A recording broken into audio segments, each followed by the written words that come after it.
Merry Christmas, everybody. Today, we've got a massive haul. It features old Nationwide Series diecast. It features a 124 Elite diecast. It features a frickin' train.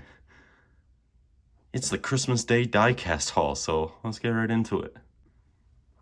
Starting off, we have 6 164 diecast, all from, I believe, either the 2014 or 15 Nationwide / Xfinity Series season. Starting off, we have Tax Slayer's Dale Earnhardt Jr.'s Tax Slayer, number 88 Camaro. Let's get right into it.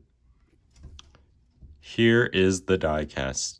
Man, these old Nationwide / Xfinity cars bring back nostalgic times, I must say.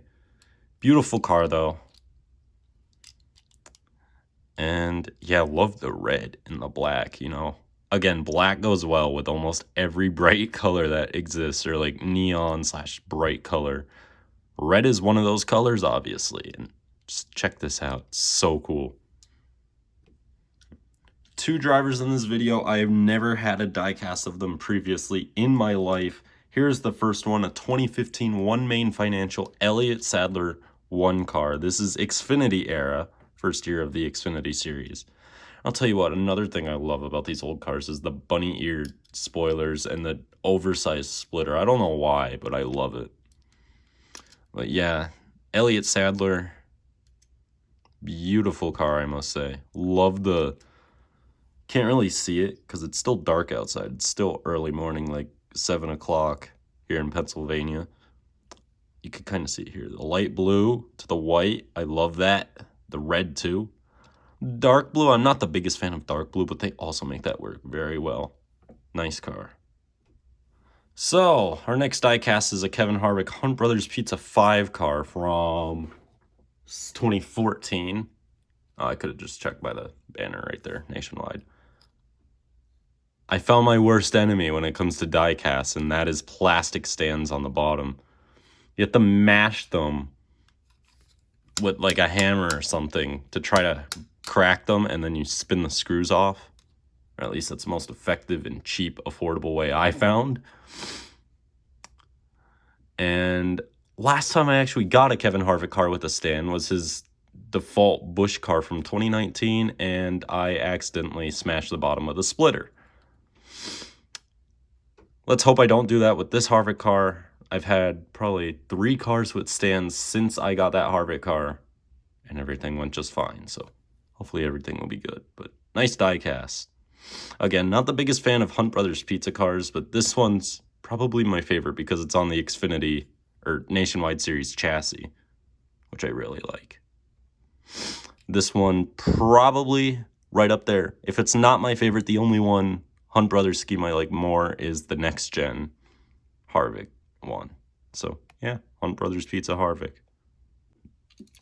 Next up, we have another nice looking car. It's a 2015, correct? Yes, 2015 Ford Mustang Bubba Wallace with the Ford EcoBoost Mustang.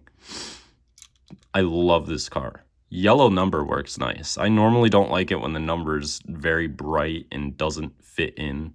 I mean, that's, you know, my least favorite scheme of all time has a number kind of like this. Chase Elliott's 2018 Patriotic car. Don't know if he drove it at any other races besides the 2018 Coke 600, but that thing is ugly. It's a nice car overall.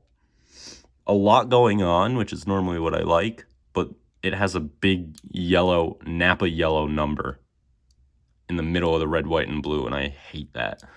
But anyways, this car's kind of like that, except it works. I guess it's because it's more of a Jimmy Johnson yellow and not a Napa yellow. But really nice car. Rookie season in Xfinity for Bubba, as you could indicate here by the yellow stripes on the rear bumper. Teaching people about the ways of racing who have never seen it before. Yellow stripes mean rookie in pretty much any motorsport. This is Ryan Reed, 2014 Nationwide Series diecast, his rookie season, as I've already shown you. Another beautiful car that I love. Greg Biffle-styled number. Another thing I really like for Roush Fenway. Ford Mustang. Yeah, I really like this car. Probably in the moment, back in the day when I was watching in like 2014, I actually didn't like this scheme at all. But as time went on, it grew on me, and now it's probably up there as one of my favorites from the old Nationwide Series races. So that is Ryan Reed. And last but certainly not least, one of my favorite schemes, if not potentially my favorite scheme gotten at Christmas this year. Well, actually, no, 164 scheme I got this year. It is Matt Kenseth's 2014 Nationwide Series Research scheme. I mean, check it out. It's like Eric Jones. It pretty much is Eric Jones's Research scheme from the days of him driving the 20 in Cup in Xfinity. Truex has driven this car in the 19 a couple of times before, I know that. Really nice car, though. Check this out. Fun times made easy. This car is very nice. Research Fine Foods. Only Toyota Camry I've gotten so far from these Xfinity / Nationwide diecasts. I like calling it the Nationwide Series. It's a better name. More nostalgic, too, you know.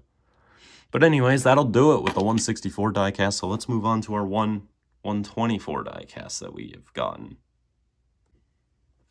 Yes, this thing looked nice in the box, but when I took it out of the box, oh my God. It's only the nicest scheme I've ever seen in my entire life. 2020 Kevin Harvick, Bush National Forest Foundation, Ford Mustang from the 2020 Daytona Road Course race. This car, I believe, started on pole. Didn't do too well in the race. I remember it wrecking or spinning or something like that. I don't know. But look at this thing. This would have been one of those days where I would have been perfectly fine with Harvick winning, even though my favorite driver, Chase Elliott, ended up winning. But yeah, it is an elite diecast, so the rear deck lid does open. Obviously, you got the hood in the front that opens. Check that out. This scheme is one of the nicest ever. You got the hood flaps, they also open, both of them.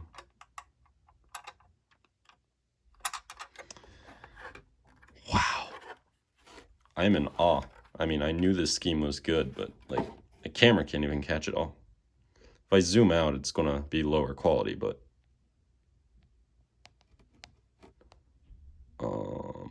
why is it not working? Can it?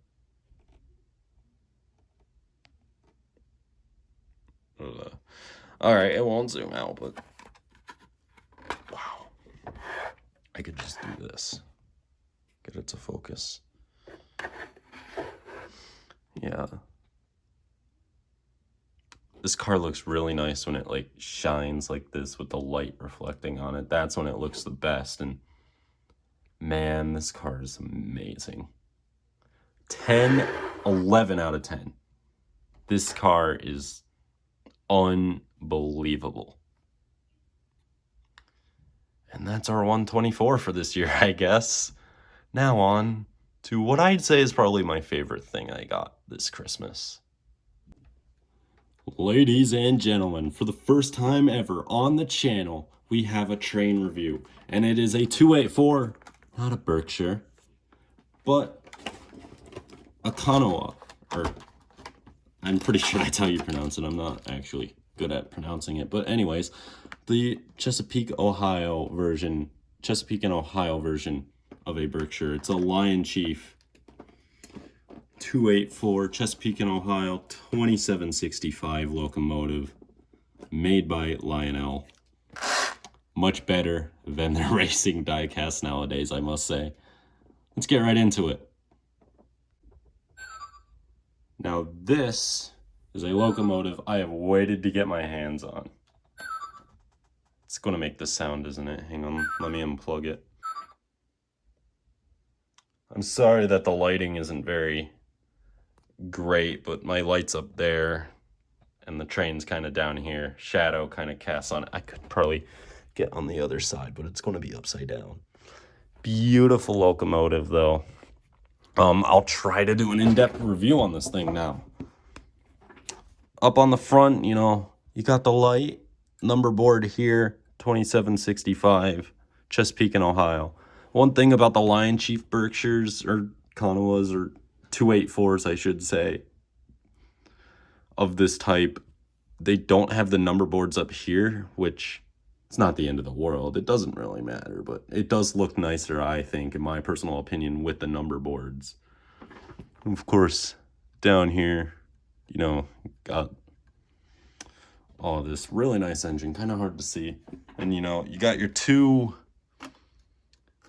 you know, leading truck wheels here in front. Can't really see them. You got the 4 driving wheels here. You can see those. There's 4 back here on the trailing truck under the firebox and the cab and everything. Can't really see that. This thing does have a smoke unit. Just pour the smoke down there. However, I don't own any smoke fluid. Didn't think that part through, but you can run it. You just have to, in here, you see that little switch there on the left side that says smoke. Just have to flip it to off. And then the other one is chuff. That's just chuff, essentially. Tender, pretty nice. Chesapeake and Ohio. Really nice. It is a Lion Chief locomotive, so instead of having the 6-wheeled trucks, it only has 4 on the tender, and the tender is a bit smaller, but I bet that's just like cost sort of things, you know. You have to pay what, probably $1,500 to get one of these, you know, the authentic ones with the number boards and the 6-wheeled trucks. And then you got the coupler back here. Really nice. Really nice locomotive. So let's get on to the one part I've waited for, and that is the sound. All right, we got the sound going. Here we go. Here's the bell.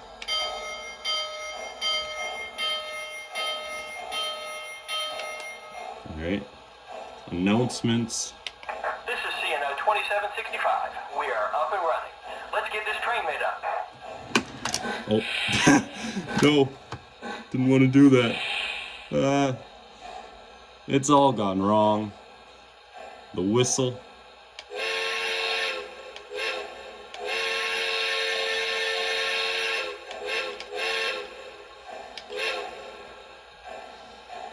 And yeah, well, we found out that it moves pretty well. So, yeah. Great haul here at Christmas. Got some other stuff as well, but that's not really reviewable. So, thank you all for watching. Hope you have a great Christmas. Merry Christmas. And if I don't make another video, which I should by then, like Pepsi Cup Series race on Tuesday most likely, maybe Wednesday, if I can't get the commentary done in time with the person of choosing. Yeah, anyways, Merry Christmas, Happy New Year.